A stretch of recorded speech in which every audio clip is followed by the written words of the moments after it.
last panel because Christopher Judge kept making fun of my high-pitched, the thing that I'm doing right now.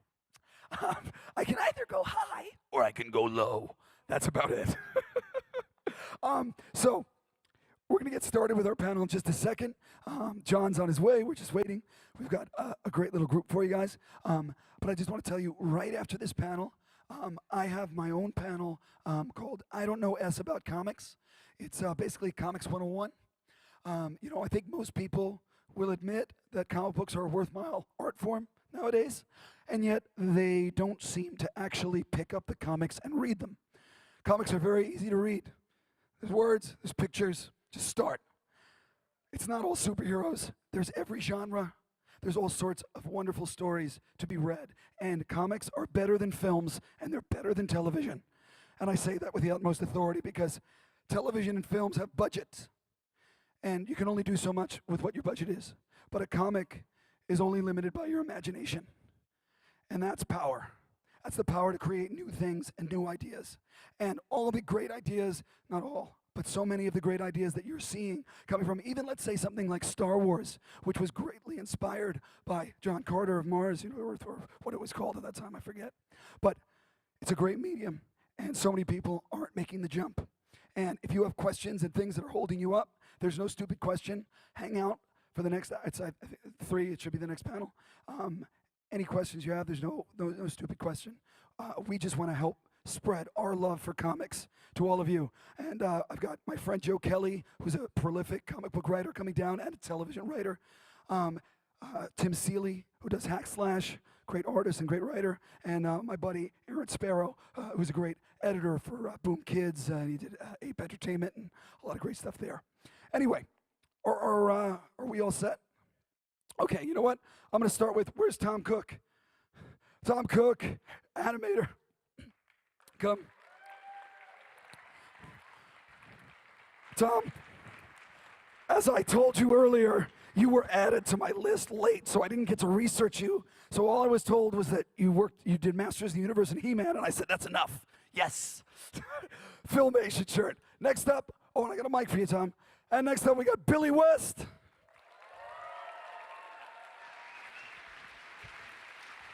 And John DiMaggio. Hail. Hail. Hi.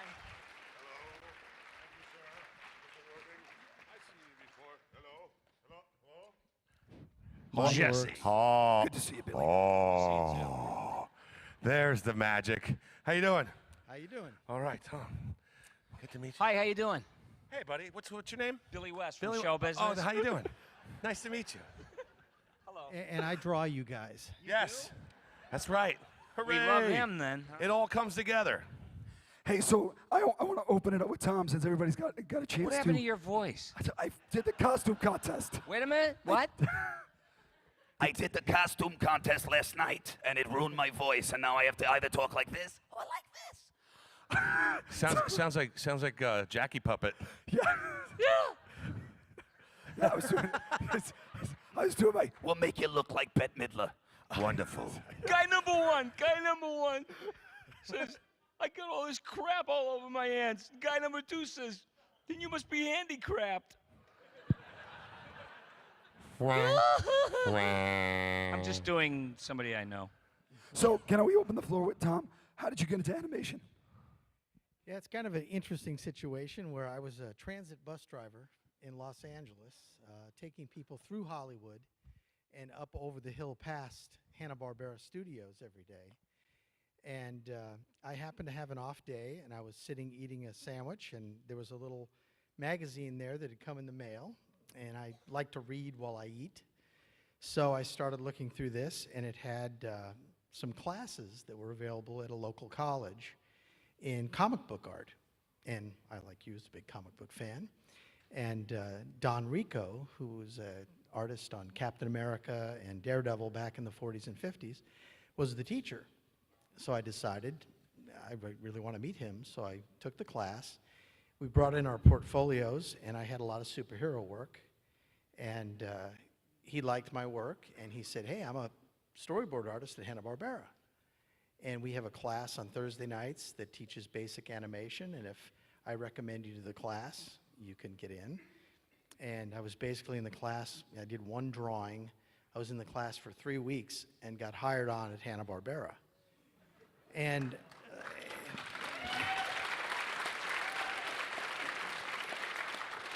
I didn't know what I was doing. I mean, they hired me and I was like, I've done one drawing in this class. I don't know what I'm doing.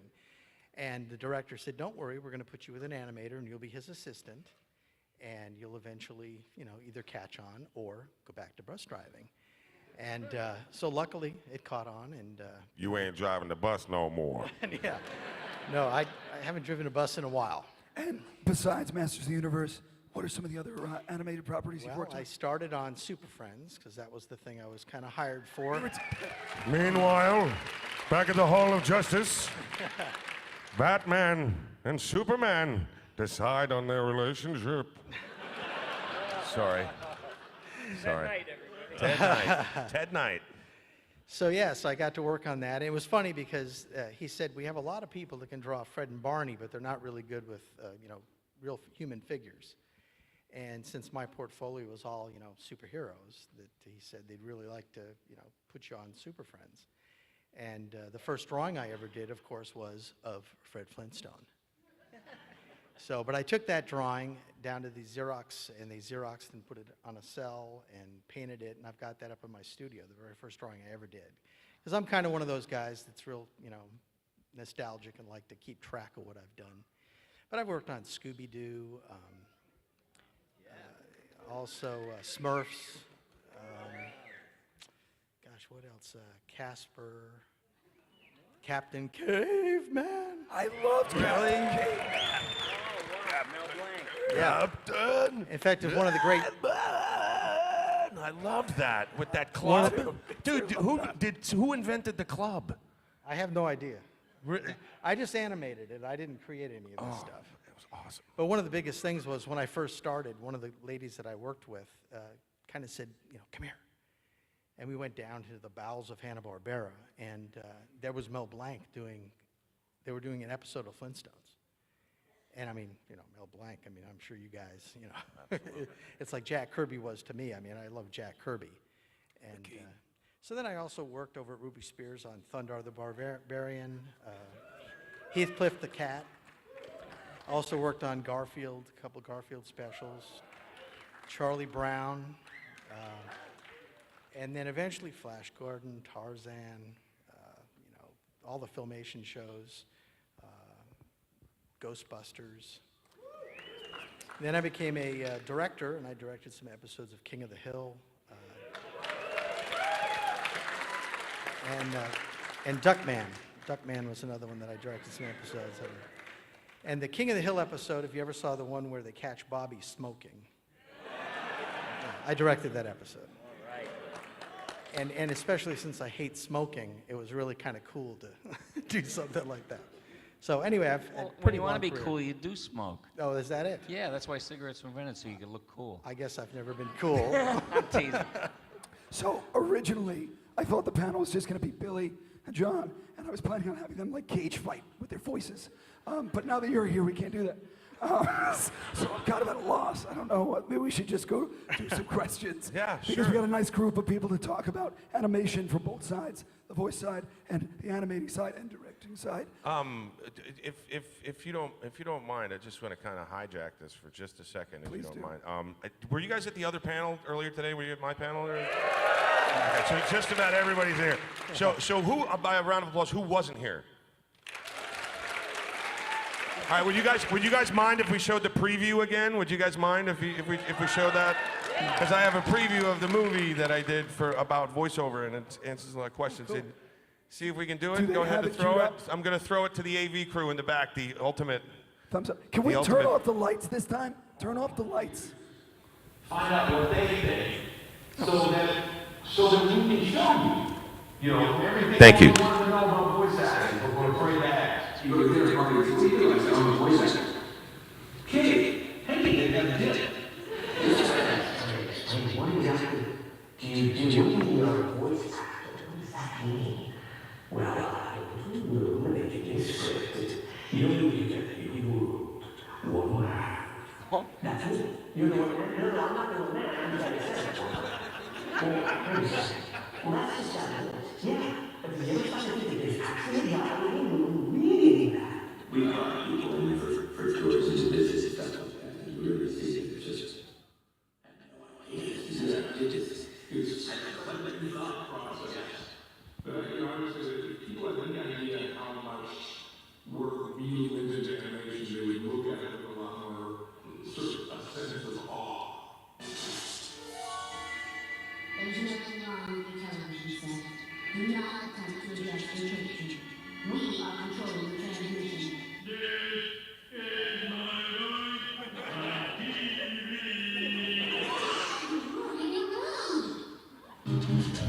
There's that fun game of who is that? Or is it commercials? And here's your voice.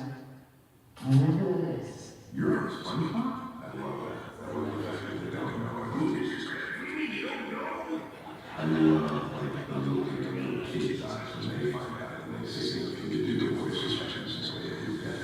And this is sort of way back and stuff. Bob kind of sounds like he was saying, "Hey, Jimmy John, that's so interesting."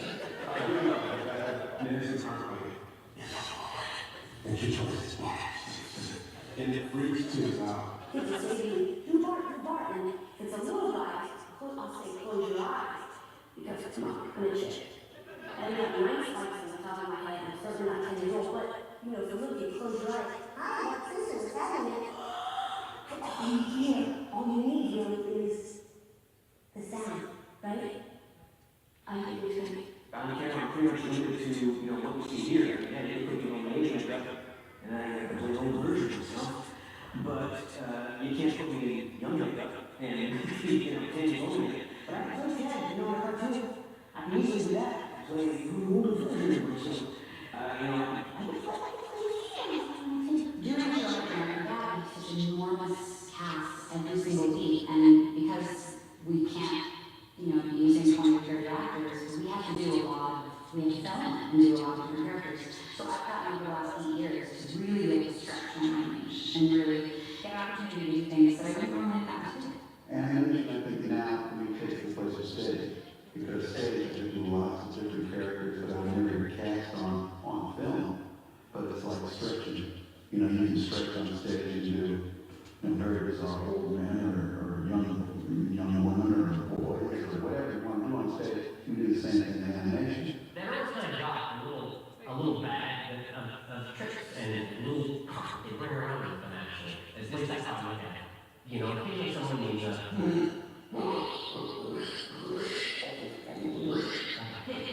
but that you can open up the chambers in the filter to make it larger.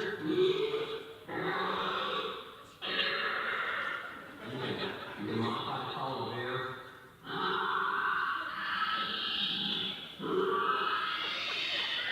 You can just switch it up there and almost just horrific kind of take.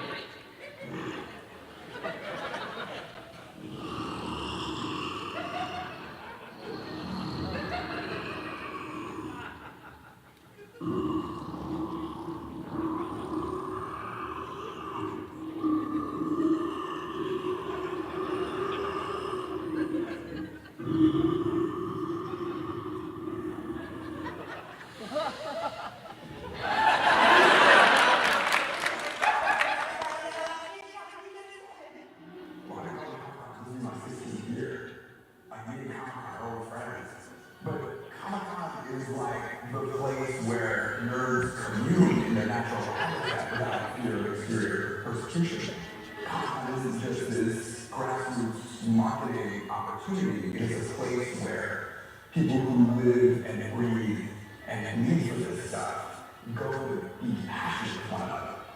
The concerts are great. It's like on the Beatles. It's nuts. It's really fun. I'm not pretty good at I'm fun. I just look for that. I have to get my thoughts flowing.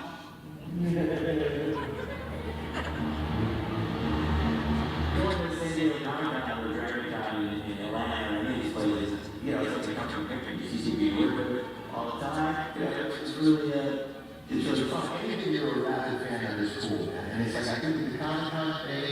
did something really great because it gave these people who were so into comics and cartoons and fantasy and anime and all these mediums, it's like it gave them a place to go. Yeah, conventions are a trip. It's really been amazing to see the fans.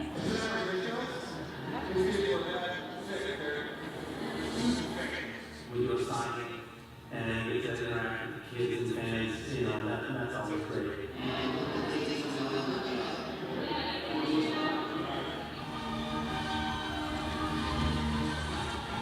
It's a chance for somebody who really likes something and you get to actually make people do it. It's a place where fans can completely be themselves. You know, they can live out their fantasy with people that are of like mind. Good for them. These people that we are, it's really love, we treat like rock stars. And these characters are such a profound effect on many people's lives. And that's a very special thing to be part of. It's also like cool, you know, the people who actually want to see you and touch on them. And stuff. I love doing Comic-Cons and comic book shows where they are gracious enough to have voice people come and talk about the craft. There's so many people that light up that are interested in it, and I've been blown away.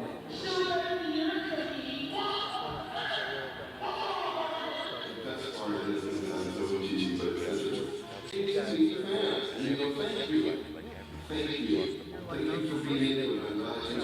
It's worth doing, and it's fun. If you can get through to see it, be fun. Sometimes you walk around like a baby, you can't move faster than a baby can, and you're just like waddling. And everyone's like stuck with a bumper, that's why you can't, everyone's just stuck through the air. Celebrities that come on this working through like these back alleyways, they're supposed to be like basically through the garbage area, which is rad. It's just thinking that, you know, where the loading dock is. I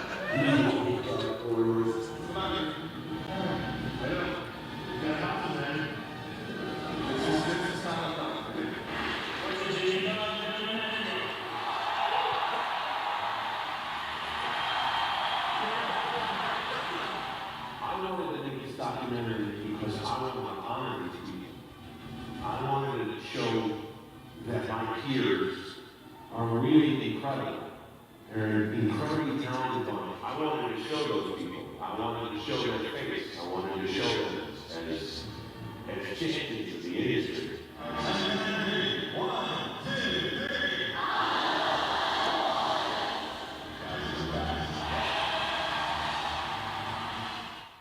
Awesome. Cool. And just so you know, after the panel, if you come down, I'm going to be downstairs for just about after this for about 15-20 minutes, and I have copies for sale. So if you want the movie, come down and grab it. I can't do the I autograph. was all ready to hawk your DVD for you. Oh, and really? you beat No, I me just to did it. I just stole your thunder. Like D. Bradley Baker stole the movie. Isn't that amazing, that whole thing?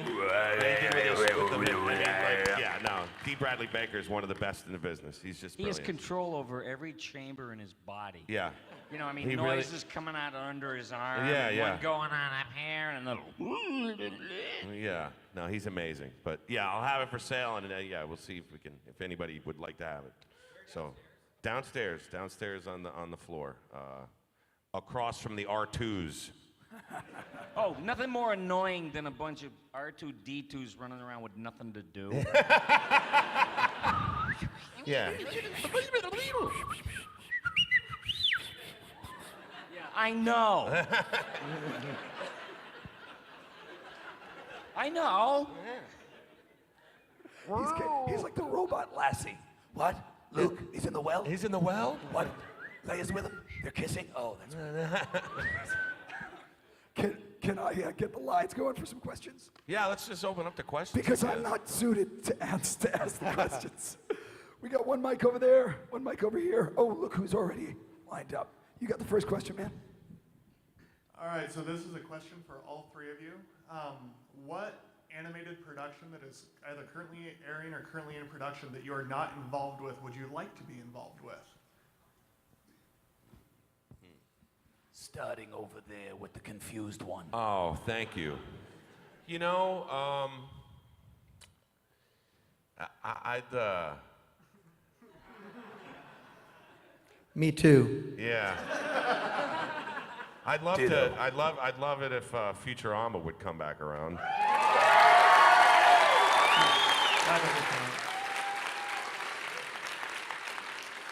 So, we've done it before, so we'll see what happens. You know, it's never dead. It's just zombie Futurama. That's all.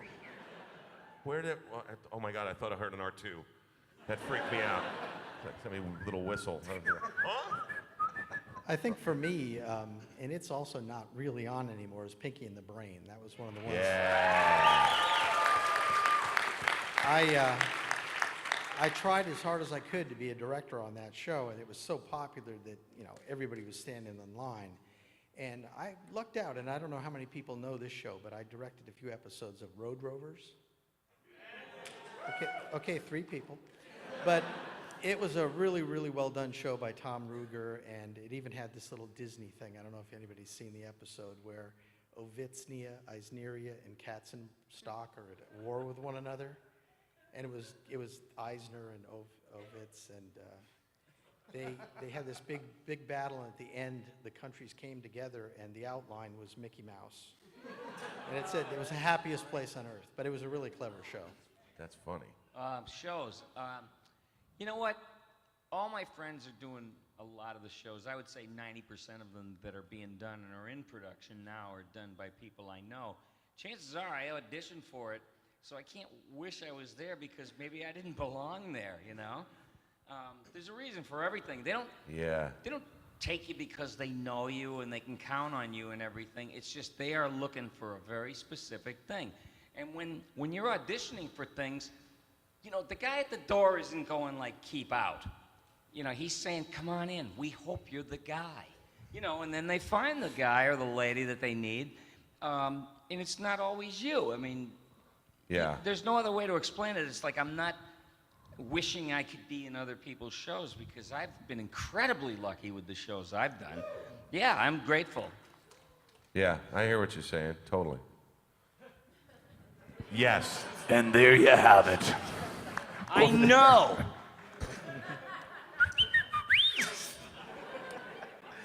So this is a question. I don't think guess, any of for- you answered the question. Well, Sorry. So this is a question primarily for Billy because I know you've played some very strange-looking characters, and the one in my mind is Dr. Zoidberg. And I'm wondering, to what extent does the appearance of the character and their mouth in particular influence the way that you develop the voice? Only everything. You know, because we look at pictures. John was showed pictures. I'm sure you auditioned for more than Bender. Yeah. So Definitely. So we all came in and just looked at the pictures, and they said, they weren't specific about it. They just said, what do you think? And I was looking at the characters, and I really look at the physicality of those characters. And Zoidberg was hefty, you know? So I figured he probably has a sonorous voice, you know, that's like, sometimes you can play against type, and it'll be hysterical to see this giant thing with this tiny little voice, you know? But with Zoidberg, he had all this cool meat hanging off his face, and I figured he'd be impaired, and so this is my own experience, but in vaudeville, which was around before television, they used to have 6 acts in the day, or sometimes 10, of funny men, dancers, comedy teams, you know, all this and that, and jugglers. And there was a guy named George Jessel, and he was a marble mouth. He was like a master of ceremonies. You know the definition of a smart ass? A fellow that can sit in an ice cream cone and tell you what flavor it is. And there was him, and there was another guy named Lou Jacoby, if you remember the first Arthur movie. He was the guy that came up to Arthur and went, what's it like to have all that money? You know, and so if you smash him, like super collided him, or cold fused him, or whatever. Bad impressions of both of them added up to Zoidberg. Young lady, bring me a sandwich from the dumpster. And leave the maggots on it.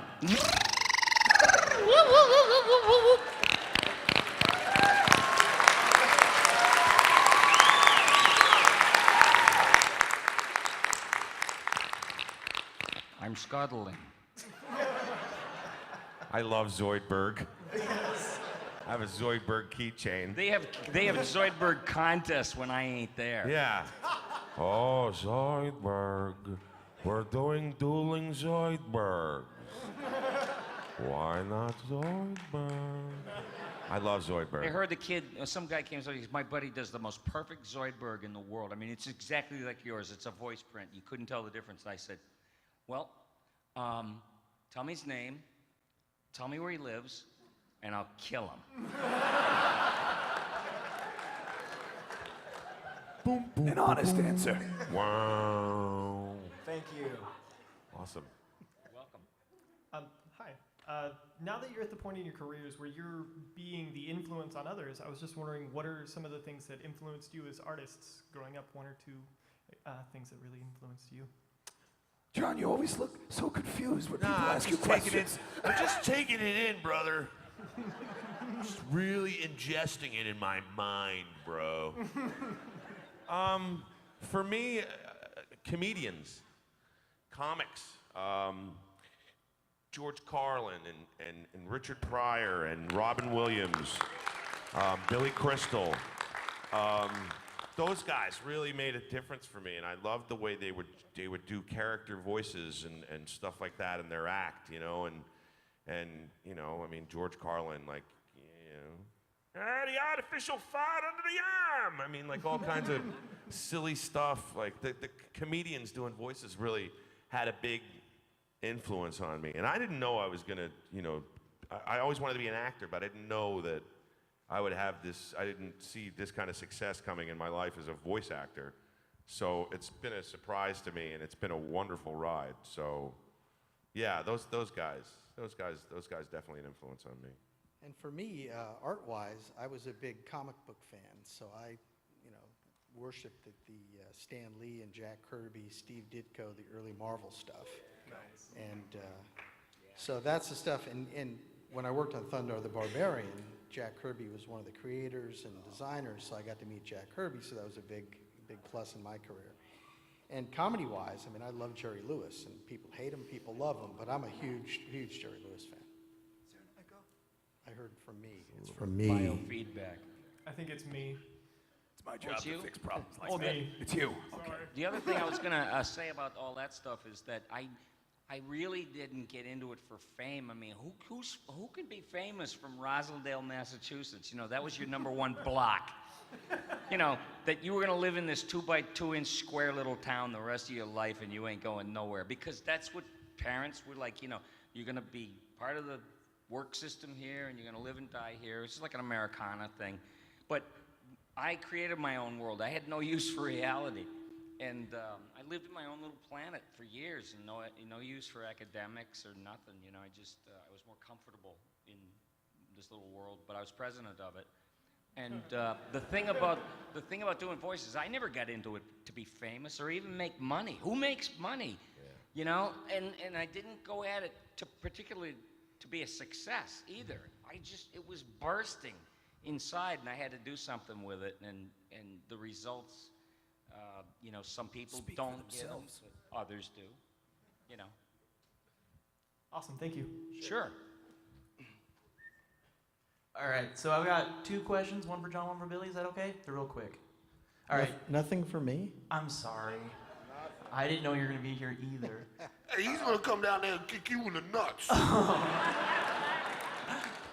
Anyway, John, you were phenomenal in Batman Under the Red Hood as the Joker. Thank you. I was born and raised with Mark Hamill doing the Joker, and you're like the next best Joker, or even arguably as good as he is. Do you have any future with the character? I know like Troy Baker's doing him in the Arkham Origins game. I do not know. Nobody has said anything to me. Well, say something to them. Yeah, well, Do it. you know, it's funny. Playing the Joker is kind of like, you know, getting to play Macbeth. Everybody gets a shot, you know. Well, you did it really well. You hit a bullseye, man. Thank you very much. I appreciate that. Thank you. I said before on the other panel that I ran into Mark Hamill about 3 months ago at an Adventure Time recording, and I was like, "Hey, Mark, how you doing?" He's like, "John, how are you? Listen, man, I've been wanting to tell you how much I loved your Joker." And I was like, thank you, Mark. And what I really wanted to say was, thank you. Could you please tell your fans to back off of me now, please? Because those guys are brutal. But yeah, I mean, you know, if they ask me to do it again, I'd love to do it. But if not, I got my dibs in. So. Well, I'm looking forward to it. It was thank great. you. Thank you. And Billy, is there anything you can do about a Space Jam 2? Like LeBron James or something?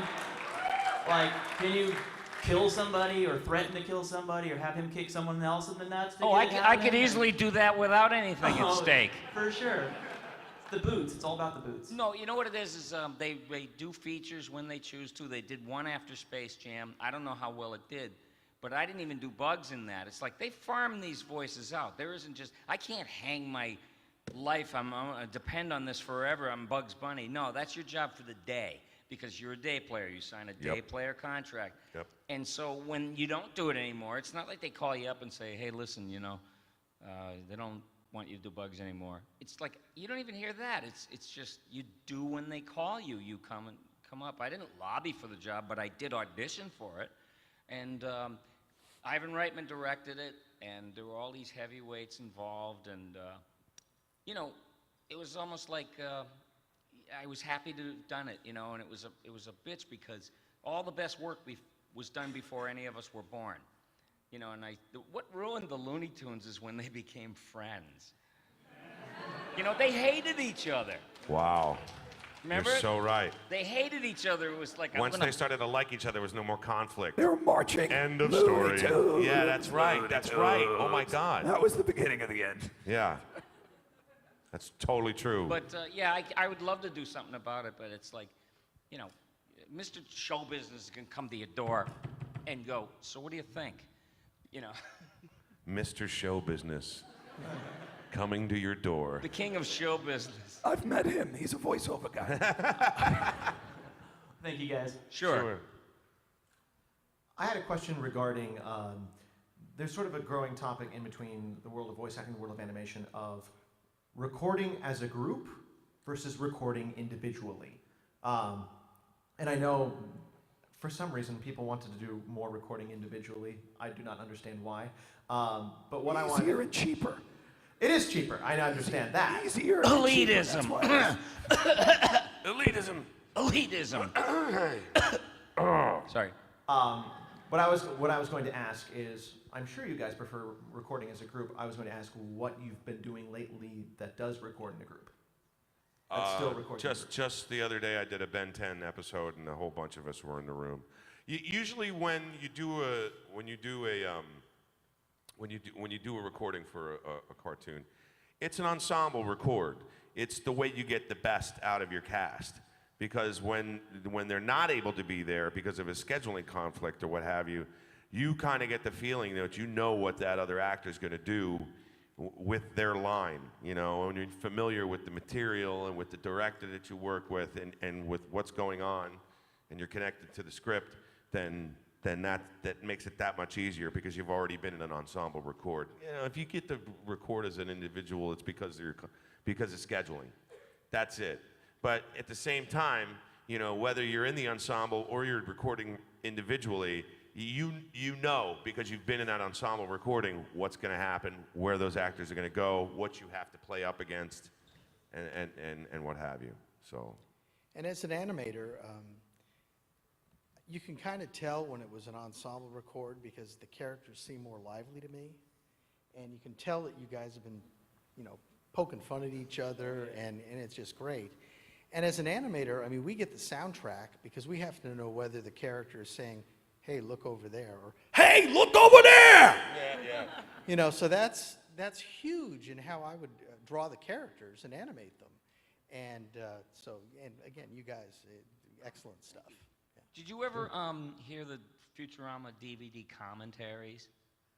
If you have, that's kind of what it's like when we're not recording. It's still ridiculous mayhem. Yeah. Energy flying Just around the room. goofing around. And then they go, okay, guys, settle down. And you're like loaded for bear by the time you get to recording, you know? It's full of totally. energy, in other words. Yeah. Awesome, thank you. Thank you. Good afternoon, gentlemen. Hello. Hello.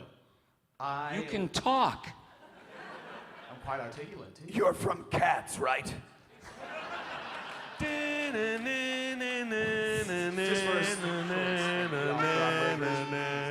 Xavier's School for Cats. That's it. Are you a jellicle cat? Gifted cats. That's cold-blooded, man. Guy worked so hard, and we're like, "Are you a cat, dude?" Sorry, man. No, it's Go a ahead, good one. ask It's your- beast. Ask your question, brother. I'll take it. Okay. So my question to you guys is, based on what you guys have kind of briefly hinted towards in a couple of your other questions, or answers to questions, but how often do you guys as voice actors audition? Every day. Every day during the week, during the business week. We record auditions from home. And then after that, you know, if you make it through that part of the casting process, then you're called back and you'll probably go in and record for producers in the room. And then maybe you get the gig and maybe you don't get the gig. You know, the thing that's most important about auditioning is that that's 95% of being an actor, is trying to get the job. So, like, that's the hustle. That's what you know, you have, that's, because if you get the gig, that's gravy. The gig is easy. Trying to get it is the hardest part. So. And if you want to work, you got to audition. That was always my thing. You know, I'm a journeyman. I had an immigrant mentality, uncles and everything. You know, it's like, you had a chance to work for 18 hours a day and you didn't take it? What are you, stupid? You know, and I said, I don't care how many hours it takes to do anything. I got the time. I'll make the time to audition for anything. And then on my end, it was like, to get the job on He-Man, I had to come into the studio and they gave me a scene that I had to animate in 8 hours. So I had to sit there at the desk for 8 hours sweating because I wanted the job. And, you know, luckily I got it done and they liked the scene. But, you know, lots of times you bring in your portfolio and it's just not what they're looking for. Yeah, you have to, in show business, you gotta be perfectly ready and willing to have some door slammed right in your face. Boy, no It's kidding. not and because not take it personally. Yeah. Oh, and not because you suck. Yeah. Right. You have to have faith in your talent. You got to believe in it because these people, I mean, if you took all that stuff personally, You'd never make it. You wouldn't you'd make be it a dead day man. one. You wouldn't make it day one.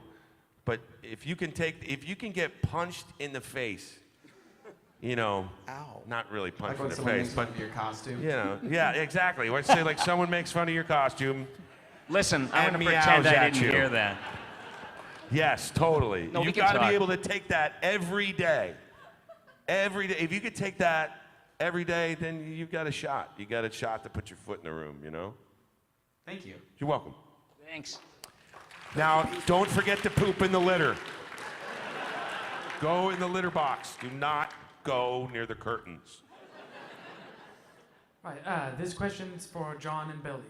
What was your guys' favorite part I'm about starting working to on feel a Future? little bit. I know, man. That's cold-blooded. I'm sorry. So I, what I was might it? put my 2 cents in worth whether you like it or not. I'm okay with it. So what was your question again? Your favorite part about working on Futurama?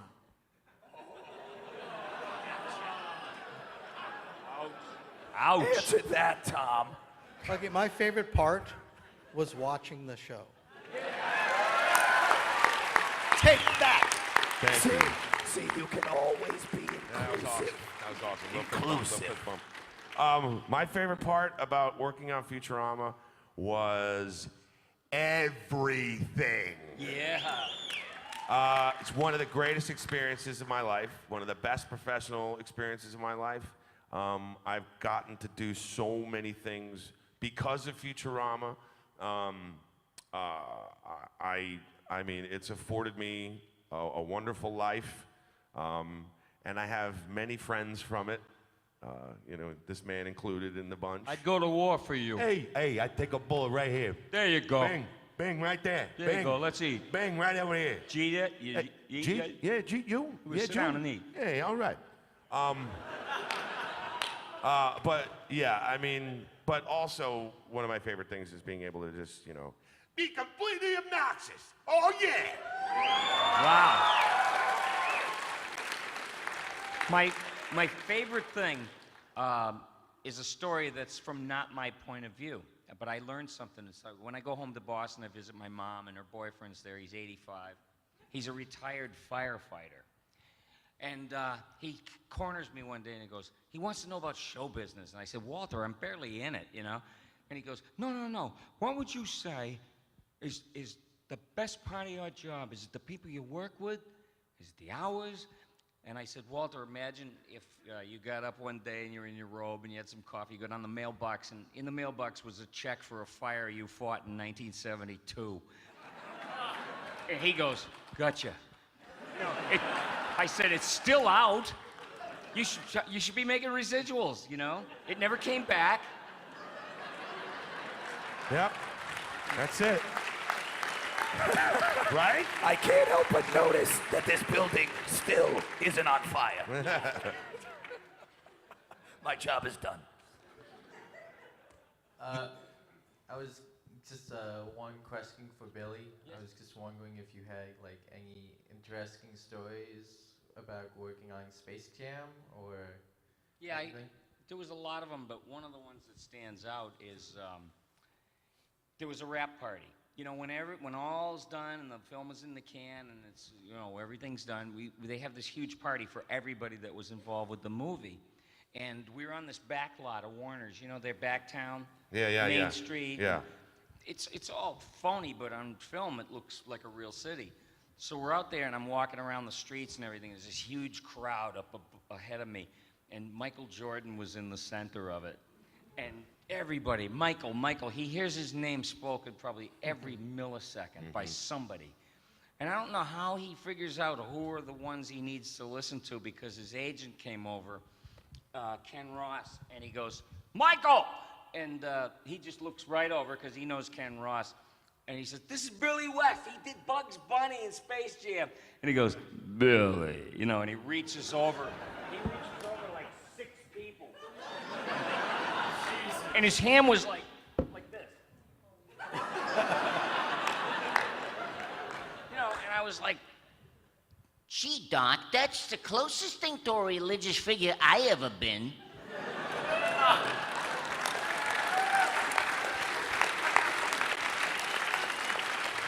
Very lucky.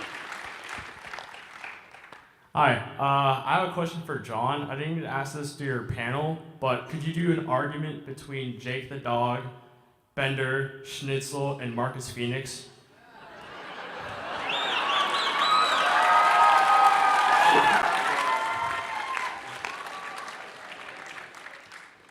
Bender, Jake the Dog, Marcus Phoenix, and Schnitzel? Yeah. All right, let's see what I can do here. Well, look who it is. It's that stupid little dog. Hey, man, come on, leave me alone. Give me a break. Come on, Bender, you're totally math. You're better than that. Oh, am I? Why doesn't everybody just shut up? Nice. Rada, rada, rada, rada. Rada, rada, rada, rada, rada. I don't know what you're talking about. Rada, rada, rada, rada, rada, rada, rada, rada, rada, rada. Is he some kind of rock monster or something? I don't know, dog. You shut up too. Rada, rada, rada, rada. Oh, I wish I had my Lancer right now. Thank you so much. You're welcome.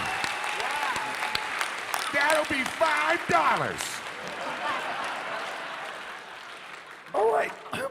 I can't talk. We've got 5 minutes left. So these are our last 2 questions. Well, I have a question for the whole panel. Finally. Hello. Thank you. All right. Thank you. What was the turning point where you realized you would never have to go back to your day job, you'd never have to go back to driving that bus again? Yeah, for me, it was, you know, I had been hired on as assistant animator, so I basically was backing up the animator's work.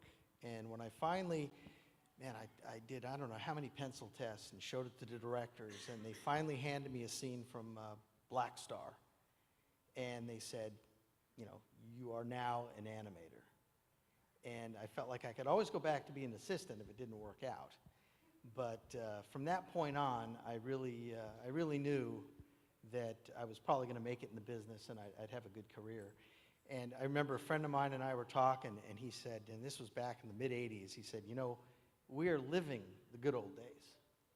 We're going to look back and we're going to say, boy, those were the good old days. And he was absolutely correct.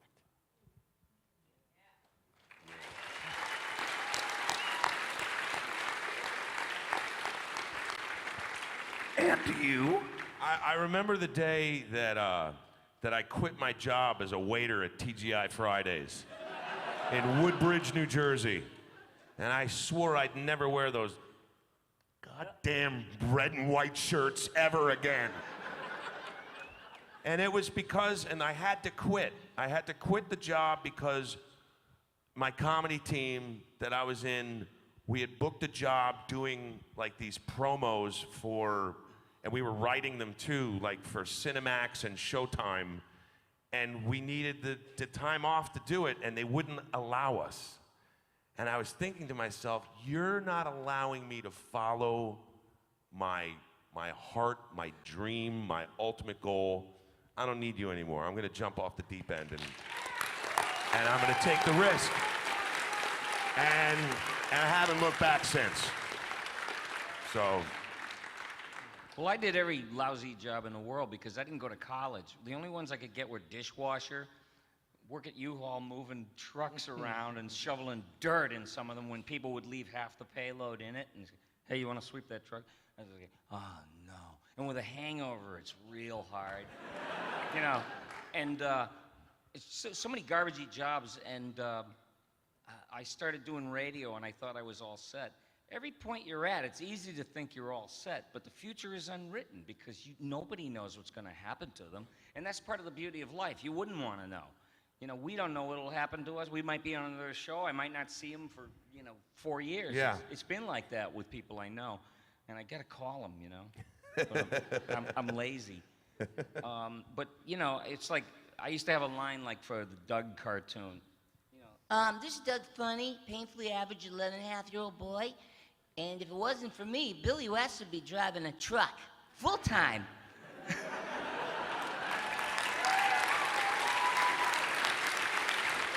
Yeah. Last question. Any bad day in the studio is better than tarring a roof. Or a stick in the eye. You know what I mean? Like, I'm good. I'm all right. Oh, I have a sore throat? Too bad. Suck it up, chump. It's part of the job. I'll do it. Hopefully I get to do this till the day I die. I ain't gonna do it no more either. I ain't gonna do it, baby. I don't looky here. Huh? Number one. One. I'm gonna go down to 7-Eleven. Oh, you going down 7-Eleven? I'm gonna buy a paper. Go out buy a paper. And I read my wife's horoscope so I can find out what kind of day I'm gonna have. And the final question. Last one. All right, well, first off to Billy, you were such a big part of my childhood. Stimpy, Futurama, and of course the whole panel is such a huge part of my childhood, all those cartoons. I just wanted to know, what does it feel like to be such a big part of everyone's childhood? Even growing up, I mean, I know, Billy, you even do Jungle Junction, for the little kids nowadays.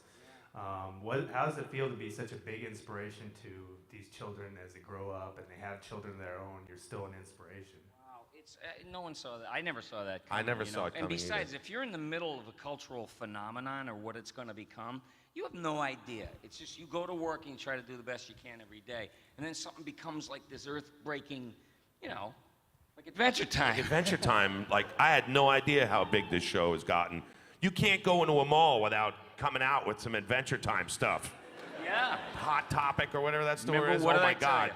What did I tell you the day we went to go meet the press for a new show called Futurama? Yep. I said, John, take it all in and try to remember every second of this because it's going to go by in a blur. And he was right. Yeah, For it's like me- one giant day when you're working. Well, see, for me, the biggest thing for me has been that my wife now knows that I'm important to you fans. Prior to that, she had no clue. So there you go, hon. All right, thank you very much. Thanks. Everybody, round of applause. Tom Cook, John DiMaggio, Billy West. Thank you.